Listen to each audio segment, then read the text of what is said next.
Hello friends, আশা করি সকলে ভালো আছেন, সুস্থ আছেন। আমিও খুব ভালো আছি। আজকে বানিয়ে দেখাবো ম্যাঙ্গো কোকোনাট লাড্ডু।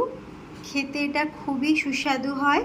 রেসিপিটা আপনারাও ট্রাই করতে পারেন। খুবই সহজ একটা রেসিপি। এখন এমনিতেই আমের সিজন, তো এইভাবে রেসিপিটা বানালে খেতে ভালো লাগবে।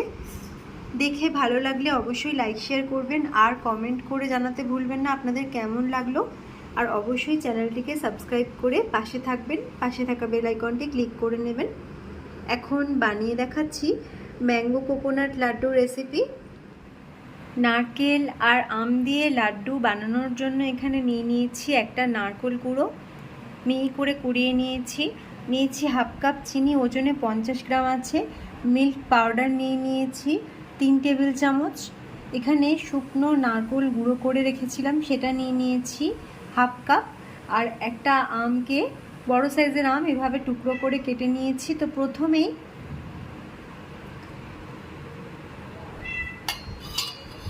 নারকেল কুড়োর সাথে চিনি আর মিল্ক পাউডারটা মিশিয়ে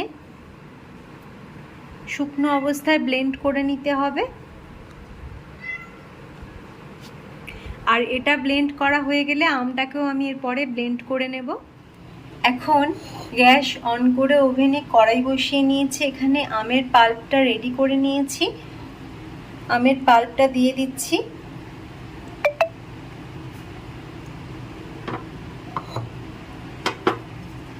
এভাবে একটু নেড়েচেড়ে নিতে থাকবো।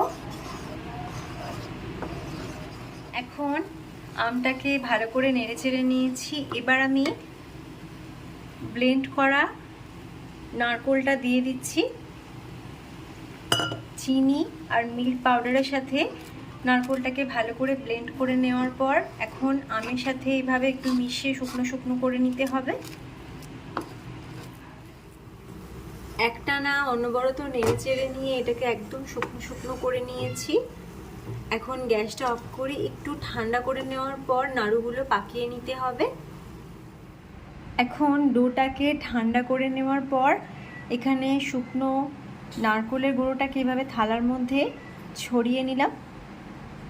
এখন লাড্ডুগুলো বা নাড়ুটা বানানোর জন্য হাতে একটু ঘি মেখে নিতে হবে।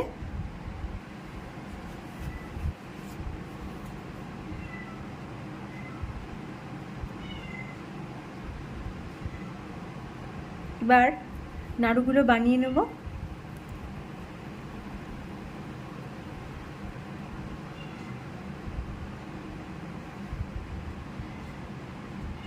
এইভাবে নাড়ুগুলোকে বানিয়ে নিতে হবে। তো এখন আমি এক এক করে নাড়ুগুলোকে বানিয়ে নিচ্ছি। প্রথমে